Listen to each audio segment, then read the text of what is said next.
Before we get into the podcast, let's get through the rigmarole. First, remember, guys, this podcast posts each and every single Sunday. So if you love Dolphins news and you want to be ran through every little minute detail, make sure you go check out the channel. We have tons and tons of episodes dating back to all the way back to 2016. So this first news story is very interesting. Well, it's not very interesting. I don't think this comes to a surprise to anybody. Dolphins decline linebacker Stephon Anthony's option, fifth-year option. This comes from Pro Football Rumors. As expected, the Dolphins have declined the fifth-year option for the linebacker Stephon Anthony. The additional year would have come at a cost of $9.2 million.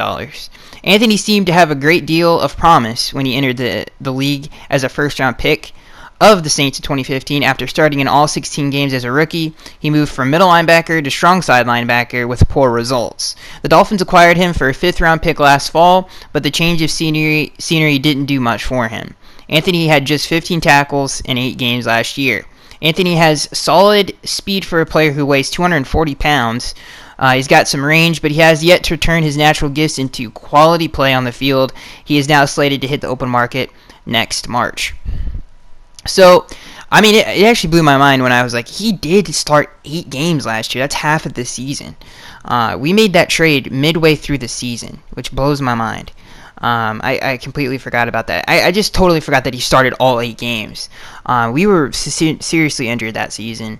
We had a lot of moving parts in and out of the organization. But what do I think about Stephon Anthony? I mean, he didn't play terrible. I felt like I thought he played okay. He wasn't like Kiko Alonso, where it seemed like he could do nothing right for most of the games that he played, but he wasn't anything special. I don't think he really is a long-term answer there. I don't think he's the future by any means. I would not be surprised if he didn't make the roster, to be honest with you. He would be good depth, but he definitely has no future in Miami. I can tell you that, guys. I can tell you that right now. Unless he had an insanely good season, which I doubt very highly, especially since he's not a natural outside linebacker like the article indicated. He had his best snaps when he was at middle linebacker. So I don't think he's going to play middle linebacker this season. I think Raekwon McMillan will have that role on first and second down. He for sure won't have the nickel package role. That will probably be TJ McDonald. So I really don't see a clear role for Stephon Anthony. I feel like Jerome Baker can 1,000% beat him out for that outside linebacker position, or Kiko Alonso will play there, depending on how all 3 of these linebacker spots get filled. But I just don't see one for him because I think Kiko is more talented. Hopefully we have the hindsight to say TJ McDonald, he's big enough, he's strong enough, he's fast enough, he has the range to play linebacker. I feel like he can do it, and he's a dominant tackle box player, so he has to fill a role. Hopefully we do that, and I feel like we should do that. So if we do that, then I really don't see an opening for him unless he beats out Jerome Baker, and which I do not see happening. So I really don't see a future for Stephon Anthony on the Dolphins. We'll see. Maybe he plays a little bit better than I give him credit for. I just don't see it. Just do not see it. This next news story: the Detroit Lions trade defensive tackle Akeem Spence to our Miami Dolphins. This comes from Pro Football Rumors. The Lions have traded defensive tackle Akeem Spence to the Dolphins. The Lions will receive an undisclosed 2019 draft pick in return. Spence agreed to rework his contract with Detroit on Thursday morning in a move that made little sense at the time. Now we know that the contract was adjusted in order to facilitate a trade to Miami. Spence now joins a revamped Dolphins defensive line that no longer includes Ndamukong Suh. With Spence, Jordan Phillips, Devon Godshaw, Vincent Taylor, and in/tackle William Hayes in the fold, the Dolphins have a solid group in the middle. One with a lot less name recognition, which is true. Last year, Spence had 3 sacks while playing on the interior and 39 tackles overall. Spence graded out as the 65th best defensive tackle in the league per Pro Football Focus, which portrays him as a solid reserve on the interior defensive line. The Lions may explore other free agent defensive tackles after dealing Spence. After the departure of Haloti Ngata, A'Shawn Robinson stands out as the only significant placeholders for the Detroit Lions this season. Obviously, that last half doesn't concern us because we're Dolphins fans. But, what do I think about Akeem Spence? I think he's a solid player. I don't think he's anything special. I honestly think Devon Godshaw and Vincent Taylor have more to bring to the table if they take that next step in their second season. Because they really, if you go back and look at some of the splash plays that those two had, it's insane. Like, Devon Godshaw, it's very similar to Jordan Phillips. Like, he didn't get a lot of playing time. It wasn't because he wasn't consistent. It had a lot to do with Sue playing the majority of snaps. So it wasn't like Devon Godshaw he just wasn't up to snuff. Like, he was talented enough to be a starter. We just had better players in front of him. And Sue will obviously be better than most players in the league. So if Godshaw takes that next step, I feel like he can be a very, very, very good starting defensive tackle in the NFL. Vincent Taylor as well. I think what Akeem Spence does is definitely makes us stronger in the middle. It adds a lot of depth to our rotation. He's going to free up William Hayes to be a little bit more versatile on the defensive line. He can play a little bit more edge than he would have if we didn't add more depth at that position. So I really like this move. Like I said, it makes us it's stronger in the middle. It gives us more of a veteran presence there. Obviously, we're super young at that position with Jordan Phillips, who's the oldest in that room. So it adds a veteran presence as well as a pretty talented player, very solid rotational role player that the Dolphins acquired. And I love the pick, or I love the move by us. I love the trade, and we'll see how it shakes out. But I expect it to shake out well. And like I said, I think people are underestimating. People are like, I even said it myself. The reason I downgraded the draft grade a little bit, the overall outlook of that draft, even though it was one heck of a draft, because we didn't take a defensive tackle. But when you look at last year's draft, we got two pretty good ones, Vincent Taylor and Devon Godshaw. Granted, those are developmental guys. They got more playing time than we thought they would have had due to injuries. But I feel like they're ready to make the next step. From what, like I said, the small sample size that we got from both of those, obviously Vincent Taylor with the injury, Devon Godshaw didn't get as much playing time as he should have if he was on a less talented defensive tackle room. So I think this group is pretty solid overall. So yeah. This next news story: Dolphins to meet with defensive tackle Terrell McClain. Veteran defensive tackle Terrell McClain is visiting the Dolphins today, a source tells Ian Rappaport of NFL.com. McClain was released by the Redskins after the draft. McClain was being pushed out of D.C. after the Redskins selected the two defensive linemen in Daron Payne in the first round and Tim Settle in the fifth round. McClain appeared in 12 games with 2 starts for the Redskins last year, but he did not make a mark in his first season in the nation's capital. He graded out as one of the 3 worst qualified defensive tackles in the NFL last year per Pro Football Focus, though he managed 2 sacks from the interior. The Dolphins' defensive line got a serious makeover with the departure of Ndamukong Suh and the acquisition of Robert Quinn. And then on Wednesday, they traded for potential starter and defensive tackle Akeem Spence. If the Dolphins don't sign McClain, Cowboys could be among the clubs that show the most interest. McClain spent 3 years in Dallas and started all 15 games in the 2016 season. In that season, he managed 2.5 sacks from the interior with 39 total tackles.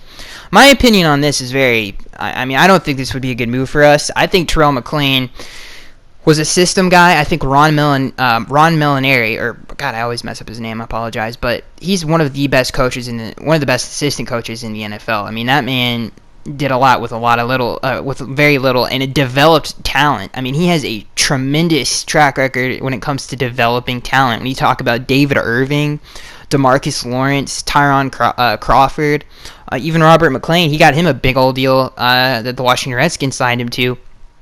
And when he was on that Dallas defensive line, obviously those were his best years. But I don't think. Now I love Washburn. I think he's a great defensive line coach. I just don't think Terrell. I think there's some certain players. I don't know what it is, but they just obviously system guys. Just certain environments they play better in, and certain coaching staffs they play for better in certain areas. So I don't necessarily think Terrell McClain would be the greatest addition. I think, like I said, I think we have a pretty good rotation as is, with William Hayes being thrown in there. Obviously, Akeem Spence now, Devon Godshaw, and Vincent Taylor. Those are, and Jordan Phillips as well. So I don't think that's a necessary road to go down, and I really wouldn't go down it just because of the fit. I just don't. I mean, I feel like I said, I feel like his best days were in Dallas, and I feel like that's the best fit for him. This is pretty big news. This next news story: Dolphins claim quarterback Bryce Petty. The Dolphins have claimed quarterback Bryce Petty off of waivers. Field Yates of ESPN.com tweets. Petty was released by the Jets on Thursday, exposing him to the waiver wire. Petty was the victim of a numbers crunch in New York. The Jets already committed to quarterbacks with the number 3 overall Sam Darnold, the number 3 overall pick Sam Darnold, veteran Josh McCown, Teddy Bridgewater, and Christian Hackenberg. The Dolphins, meanwhile, were in need of an extra arm for camp behind Ryan Tannehill, Brock Osweiler, and David Fales. Petty, who has one season left on his rookie contract, had some buzz behind him heading into the 2015 draft, so the Dolphins are at least curious to see what he can offer. The Baylor product has gone 1-6 in 7 NFL starts and a career percentage of 53.1, with 4 touchdowns, passes against 10 picks. The Dolphins assumed Petty's original rookie contract, which has 1 year remaining. Or consume. I don't know what the heck that was. Anyway, Bryce Petty, interesting player. I feel like, I mean, he played okay throughout his few starts there in New York. I feel like, I mean, my God, I think his only win came against the 49ers, and that team was terrible. I don't know. I think David Fales. I don't like David Fales, and I don't like Brock Osweiler. I don't think either one of those guys are good backups in the league. I truly do believe that. I felt like David Fales played terrible against the Bills, and I felt like same thing. I mean, Brock Osweiler is. I really do not like Brock Osweiler. So my personal opinion on this, I am not comfortable with these backups at all. If Tannehill got hurt, I'm not saying it's going to be bad as 2017, but it probably would be. I mean, we might not win 6 games without Tannehill. If Tannehill got hurt, I feel like we would probably win 4 games. And I'm not even joking around. I don't think either one of those guys are half-decent NFL starters or half-decent backups in this league. I feel like we probably have the worst backup situation in the league right now. And I want to clarify, what I meant by we would only win, it's not because of the roster, it's because of the quarterbacks. Like, I really do feel like those guys are that bad. I could not see either one of those beating a good NFL team at all. I don't think any of them could. I mean, unless Kenyon Drake went off for like 150 rushing yards and put up a bunch of touchdowns, I just don't feel like either one of those guys are a threat to any half-decent NFL team. And that's just my opinion. I feel like Matt Moore, he's proved it that he could beat half-decent NFL teams, or a good defense at least, and perform quite well. Obviously, he's had his moments as well. I'm not very comfortable with any of these guys. So if Tannehill did get hurt, we're in pretty bad shape. Also, if you guys hear thunder and lightning, that is because it is storming pretty heavily right now where I live. So that is why. So hopefully it's not too distracting. But yeah, like I said, and Bryce, you know what? Maybe I'm being too hard on Bryce, and that's just my opinion. Maybe you guys feel comfortable with the situation that we have now. I really don't, because, like I said, if Tannehill does get hurt, and I don't want to repeat myself 1,000 times because I know you guys hate that, but if Tannehill gets hurt, I would love to know what your guys' thoughts are on that, because I just don't feel like we have a half decent. I mean, if Luke Falk, we really messed that up. We really messed that up. All right, this next news story. More details on the Hakeem Spence, trade. The undisclosed 2019 draft pick that the Lions acquired from the Dolphins in the Hakeem Spence trade is a conditional 7th rounder.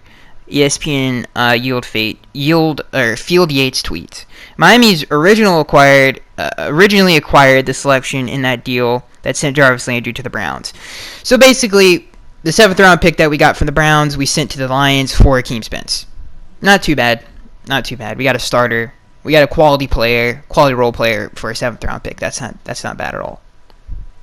So we got great value there. Clearly the Lions don't like him. I mean, my God, giving up a 7th round pick for my dude. Pretty hardcore there. All right, this next news story. Again, all of these stories are from Pro Football Rumors if you guys want to go check these out yourself. Dolphins owner Stephen Ross wanted to trade back in the first round. There was chatter before the draft that the Dolphins could move up in the first round to select a quarterback who could take over for Ryan Tannehill in the near future. However, the Miami Dolphins were on the clock. However, when the Miami Dolphins were on the clock with the 11th pick overall, team owner Stephen Ross stepped in and implored his team to trade back. Per Ben Volin of the Boston Globe. How the Boston Globe knows this is beyond me. Especially since they obviously cover a rival team. I have no idea. Volin reports that, I don't know how he knows this. Volin reports that the Ross wanted the Dolphins to acquire additional draft capital to save money on the first round selection. And as the top 4 quarterback prospects were off the board by the time, perhaps he felt it made more sense to trade down. Ultimately, however, Ross's football people talked him out of it, and the team turned the card in to select Alabama defensive back Minkah Fitzpatrick. Time will tell whether or not the pick was a good one, or whether the Dolphins should have made more of an effort to land a single caller, but it cannot be argued that Fitzpatrick's upside and versatility makes him a logical fit for the Fins. Indeed, Miami needed help all over its defense, and the Crimson Tide standout, who can play safety or cornerback, was one of the best defenders in this class. He is also a playmaker, having recorded 60 tackles, 1.5 sacks, 7 pass defense, and 1 interception in his last collegiate season, to go along with 2 pick sixes in both 2014 and the 2015 seasons. Even if they had traded back just one spot, Fitzpatrick may not have been on the board for Miami. The Buccaneers, who were sitting at the 12th overall selection after trading their 7th overall pick to the Bills, were in the market for a high-end DB, and many mock drafts had Fitzpatrick going to Tampa Bay with the 7th overall pick. It is also unclear if the Dolphins actually had an offer for their 11th overall pick, or if Ross wanted them to work the phones to seek out a deal. Now, I'm not saying this report is fake, but it has a lot of interesting nuggets in it. Like, Ross was concerned about the money that we would have had to have paid the first round pick. Like, I don't believe that for a second. Stephen Ross has never shied away for paying for high. I mean, look what he did for. I mean, he is not Joe Robbie, where he doesn't want to pay his players. Like, he'll do anything for this franchise to win. I mean, he's proved that with some bad deals. He's overpaid some players in the past, and we've seen the ramifications of that. But that's one thing I do not believe, that Stephen Ross was worried about the payment of the first round pick. Just to read that part again. Volin reports that Ross wanted the Dolphins to acquire additional draft capital and to save money on the first round selection. That's very. Maybe he was like, hey guys, we could probably get some more draft picks and move down and still get the guy we want. Okay, I get that, but the money situation is very interesting, very weird. I don't know. Maybe this did happen, maybe it didn't. Who the balls knows? It's really weird that it was from the Boston Globe and not from the Miami Herald or the Sun Sentinel or some local news establishment. It's very interesting that came from the Boston Globe. But what do I think about this? Yeah, of course we did the right thing of selecting Minkah Fitzpatrick. Due to the run on quarterbacks, we had a selection of top 5 talent. Like I've said before, Minkah and Derwin James were in my top 5 players in this draft. I thought Derwin was the second best player in this draft. I thought Minkah was like the 3rd or 4th best player in this draft. That's just my opinion on both of those players. But both of those guys are going to be great players. I would not be surprised if they were the new Ed Reed, Troy Polamalu generational guys like they were in the early 2000s. I wouldn't be surprised if Minkah was that for us, and if Derwin James was that for the San Diego Chargers. That's how highly I think of both of those players.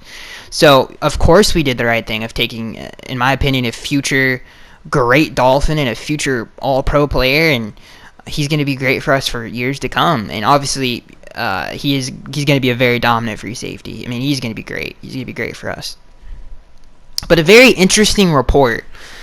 I just think there's a lot of odd things that are in there, like the Boston Globe.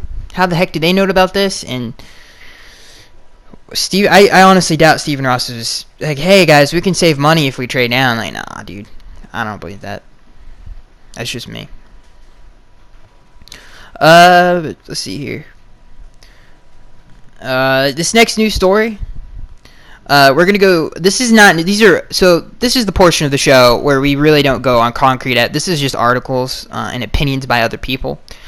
So this first one comes from the Finsider, the Fin Fanatic. Miami Dolphins' late draft success Part 5, the 2000s. I thought it would be fun to go through some of these. Each season there is so much focus trying to determine how the Dolphins will select in the first round, but my contention is the rest of the draft is probably more important to the future of the team. That's what I keep saying. It's the most important part, man. If you look at I was about to go off the rails and go to the 2012 draft, but I'm sure in the comment section below some people will pick out some of the later round talent we could have had, because there was a lot of them.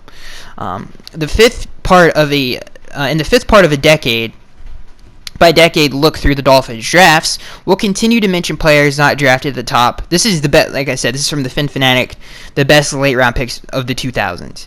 Players not drafted at the top of the draft that contributed to their overall success. In 2001, Miami selected Marlon Greenwood in the third round. Pick 88. He played linebacker for 125 games in the NFL, 62 with the Dolphins and 63 with the Texans. With the 85th pick overall in the third round, Miami selected running back Travis Minor. Minor played in 118 career games. He spent 6 years in Miami, followed by 2 in St. Louis. This is one of my favorite late-round picks of all time. In 2003, Miami selected safety Jeremiah Bell with the 203rd overall pick, the 6th round. Bell went on to have a solid career playing in 142 games, 110 with Miami over 8 seasons. His best season probably came in 2011, and I love him so much for that season because he made a lot of big plays in that particular season. I could be wrong about that. It could have been a lot earlier than that. You guys would have to tell me down below, but I'm pretty sure it was 2011 where he really had a great year. But, yeah, I love Jeremiah Bell. In 2004, he wasn't a great player for his entire career, but he had some solid years. In 2004, in round 6, with the 174th selection, Miami selected Rex Handnot, guard out of Houston. Handnot played until 2012 and participated in 129 games, 62 with Miami, and spent his remaining 5 years splitting between Arizona, Cleveland, and San Diego. Some more of these picks. We're just going to run through these here. Travis Daniels, DB out of LSU. Randy Crowder. Ted Ginn, I don't know about Ted Ginn. No, I misread that. Excuse me. Brandon Fields. Paul Soliai. That was a tremendous pick. People forget how good Paul was. I think his best season probably came in 2012. Had a pretty solid year. Was a huge reason why we won 7 games that year. Kendall Langford. Brian Hartline, and of course, we all love us some Brian Hartline. I felt like Tannehill. I'm not gonna, I'm just saying Tannehill. They both had. I think his only 1,000-yard seasons came with Tannehill, and Tannehill really made that work with a whole lot of nothing. What do you think about those receiver cores? That 2012 team is a very interesting team. I love that team. It has a special place in my heart for some reason. I have no idea, but. Maybe it was the jerseys. I don't know. It wasn't a particularly great season, but we won a lot of really close games that year. There were a lot of really fun games in that particular season, even in ones that we lost. But it was a pretty interesting season that season, and we should have made the playoffs that year, but we didn't, sadly. Anyway, and obviously that was Tannehill's rookie season. It was a special year, in my opinion. Even though it was a sucky year, I just it was better than most, and we had a lot of really good young players on there, like Lamar Miller, Rashard Matthews. We had a lot of really interesting players on that team, and that was probably the last time we had a really good linebacker core with Kevin Burnett and Carlos Dansby. This next news story: Miami Dolphins released jersey numbers for new and returning players. This comes from Omar Kelly of the Sun Sentinel. The Miami Dolphins formally released the jersey numbers for the veteran players who have been added to the team this offseason, and the returning players who are switching numbers. However, the rookies drafted and undrafted have not been assigned numbers yet. That will likely happen during rookie orientation, which takes place next week. Here's a look at some of the numbers that newcomers will be wearing in 2018. Receiver Danny Amendola will wear number 80, which is pretty exciting. Safety Trey Elliston will wear number 27. Tight end Gavin Escobar will wear 89. Linebacker Terrence Garvin will wear number 57. Running back Frank Gore will wear number 21. Of course he will. Offensive tackle Rubens Joseph will wear 73. Center Daniel Kilgore will wear 67, of course, which alludes to another guy who's going to change his number. Quarterback Brock Osweiler will wear number 8. It's disgusting. Receiver Francis Owusu will wear 82. Francis, watch out for this kid. He really can make an impact on this team. Whether that's going to be on special teams or just be legitimately make the team as a receiver and maybe get some serious playing time. Because last preseason, man, he made some tremendous... I don't know if you guys remember him, but he made some tremendous plays for us last preseason. Defensive end Robert Quinn will wear number 94. Offensive guard Josh Sitton will wear 71. Defensive tackle Akeem Spence will wear number 93, taking Sue's number. Receiver Albert Wilson will wear 15. Defensive end Jonathan Woodard will wear 76. And Laramie Tunsil, obviously Laramie, switching from 67 to 78, which I think it looks better on the left tackle, just my opinion. Receiver Isaiah Ford will be switching from 15 to 84. Another player you guys have to keep your eyes on. Could bounce back from a gruesome knee injury. Punter Matt Hawk is going to be switching from 16 to 2. We need you to step up. Okay, Matt? Step up. Seriously, Matt sucked last season. I know we were punting a lot, but my God, dude, there were some bad punts. Some bad punts last season. Safety Jordan Lucas, a converted safety who has been on the roster the past 2 seasons, is switching from 21 to 23. I'm really waiting for Jordan to step up. I know he's a really good special teams player, but dang it, man, I really feel like he has something in him. Maybe he doesn't. Maybe it's just me, but he always plays very well in preseason. I'm excited to see if he steps his game up. Quarterback Torrey McTyer, I love this kid, and I think we all do. If you guys remember, he was balling in preseason. Torrey McTyer, an undrafted rookie who spent all year on the 53-man roster, is switching from 33 to 24, which I love, the number 24 in a corner. Safety Maurice Smith is an undrafted rookie who spent most of the season on the 53-man roster before being placed on IR last season, is switching from 27 to 26. Offensive tackle Zach Stirrup, an offensive lineman Miami claimed off the Cleveland Browns practice squad last season, is switching from 71 to 74. If I'm not mistaken, Zach got some significant playing time against the Bills. That might have been the last game of the season. You guys are going to have to tell me. But, man, I felt like he played pretty okay. I could be wrong about that, but I definitely could be wrong about that. Finsider Radio, analyzing the Miami Dolphins 2018 draft class. I thought this was an article. It is not. We're going to move on. I just read it, Finsider Radio. I apologize for that. I had saved that to my doc, and I was like, oh, this could be interesting, but no, it's not.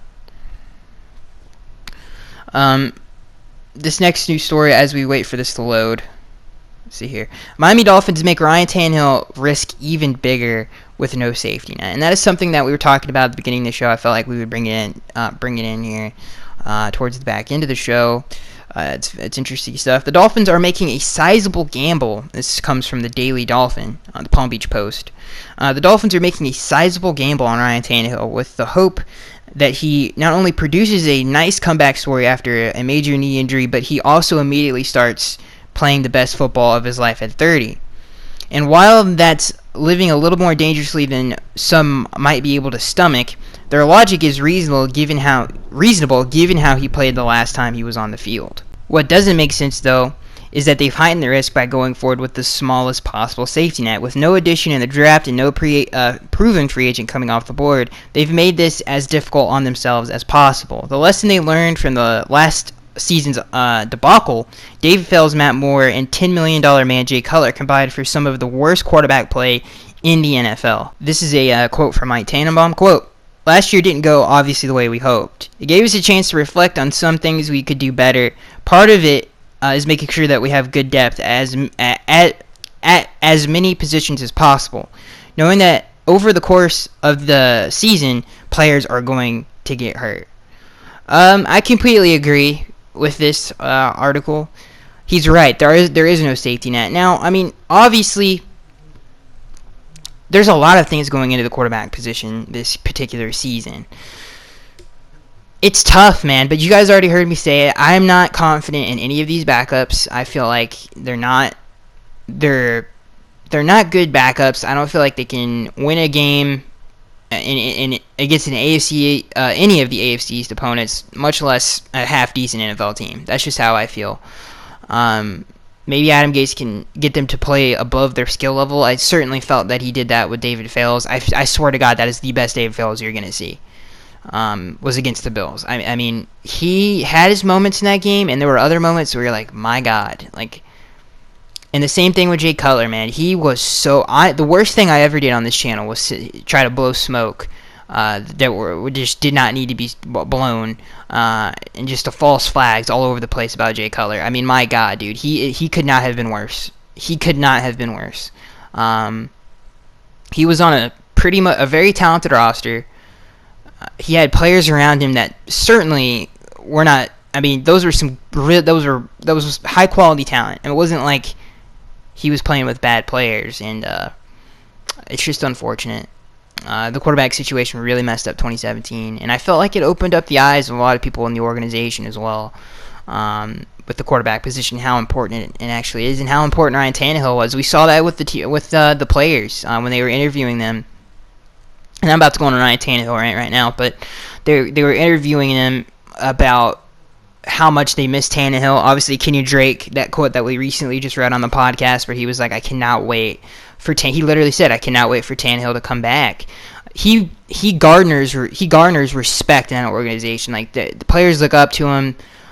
He is their quarterback, and you really felt that when Jay Cutler was gone, with some of the effort out there. I mean, it was god-awful. It was god-awful. So, I cannot wait for Tannehill to come back for various different reasons. My opinion on Tannehill coming back, I've said this and I'll say it again. Right now, he's going to win Comeback Player of the Year. If not, he was going to be in the finalists for it, and he will have 35 touchdowns in total. I am not joking around. I really do feel like excuse me, I hit my mic.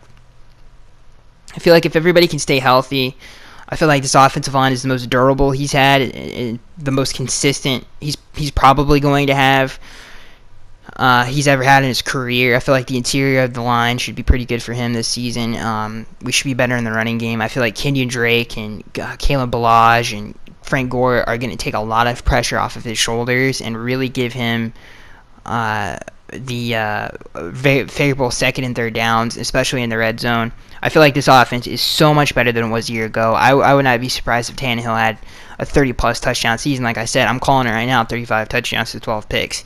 I feel like Tannehill really has a chance to be to be very, very good in this offense, because this offense is talented. People are like, well, where's your X receiver? That's the only question mark I have for this offense, because I feel like the tight end position is solidified. I feel like we got our guy in Mike Gesicki, and Durham Smythe, who I feel like is going to be a really good run blocker, and I could see them both on the field at the same time, and that will confuse defensive coordinators. I really do believe that, because we can run it and we can play action and throw it over the middle to Mike Gesicki one-on-one with a linebacker, especially if you bring somebody extra in the box. Because you have to command respect. We have a good offensive line, and our running backs are very talented. So you have to respect our running game. So that should open up a lot of stuff in the pass game for us. But the only question mark is the X receiver. Like, what are we gonna do if Devontae Parker doesn't show up? If we don't have that big time playmaker on the outside at the receiver position? I don't know if Mike Gesicki is in that point of his career yet where he can he is the guy. Like this guy is gonna carry us. There's a difference between dominating a game and carrying a team, and being like an AJ Green of the offense. Is he mature enough to do that yet? I don't know. But I definitely think he's going to give us some sick games, and he's going to give us he'll have a 3-touchdown game at some point in this upcoming season. Not to take anything away from Mike, but you do need that dominant outside guy, and Devontae Parker most certainly can be that, but it's health and consistency that stands in the way of that, from him being that, and that's the most unfortunate thing. But like I said, this offense is so much better, in my opinion, than what it was a year ago. Like I said, our running back stable is beastly to say the least. I feel like all three guys are going to contribute in the running game. I feel like Mike Gesicki is going to be a beast this upcoming season. So the tight end position is solidified. Durham Smythe, I feel like, is going to be pretty decent as well. The offensive line, like I said, it's more durable. It's definitely more solid than it was a season ago. Just all around better. The receivers, I love Danny Amendola, even if he got hurt. Jakeem Grant, Albert Wilson. Not that Jakeem's going to play in the slot, but I feel like those guys are pretty dang good themselves. And like I said, DP as well. And people are like, what are you going to do without Jarvis, who is the only threat over the middle? I feel like Danny Amendola is 1,000% a threat over the middle if he can stay healthy, and same thing with Mike Gesicki. So I really do feel like this offense has a chance, has a very, very good chance to be pretty dang good. So I'm excited. I'm very excited for all. I'm very excited. The other thing I'm super excited about, one thing I'll leave you guys with, is the secondary. I feel like that's not being talked about enough.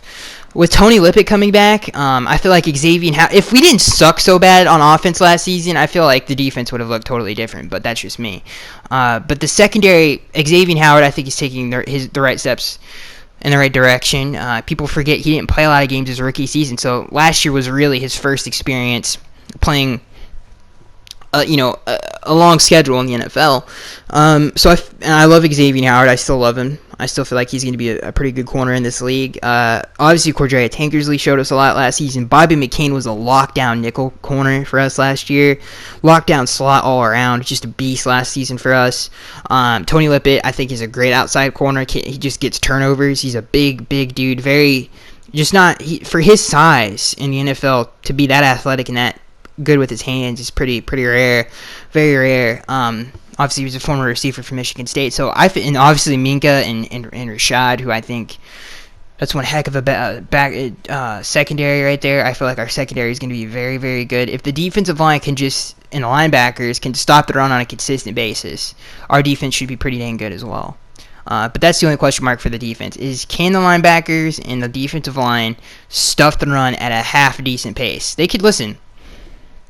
All I want from them is to rank somewhere from 15 to 12 in run defense, and I feel like that's a good place to be in the NFL. So hopefully that we can be somewhere in there, and I feel like our secondary should be in the top 10 in pass defense this upcoming season with our pass rush combination with our secondary as well. But our offense has to play with more leads, and if they don't do that, then that's not going to happen. None of that stuff is going to happen. So I feel like this offense is going to be it's a special unit. I feel like Adam really revamped it. People forget most of the players that contributed the most when we talk about J.J., Jarvis Landry, Kenny Stills, all of those players in the 2016 team, Adam did not pick. Most of the players on the offense now, Adam Gase has handpicked. So I feel like this is the most schematically the best fit that Adam's ever had with his personnel on offense. So that should be interesting to see how he utilizes them, because obviously, like I said, he handpicked them. He visually, it's different when these are his players, is what I'm trying to say, and maybe that had something to do with, like I said, schematically. I think it had a lot to do with some of those players leaving. So I'm excited. I don't mean to ramble at the end of the episode. Not a whole lot of news, though. So that's going to be it, guys. I am Skags1383. I hope you guys enjoyed the podcast. Remember, we got a ton more. If you're new to the channel, go check out some of the past podcasts. We just did we broke down the entire draft. Not only my opinion in that podcast, but other analysts' opinion. We go through a lot of articles. So if you want to go just to get a feel of how everybody else thinks about the draft, go check out that last episode. And I am Skags1383, and I will see you guys in the next one.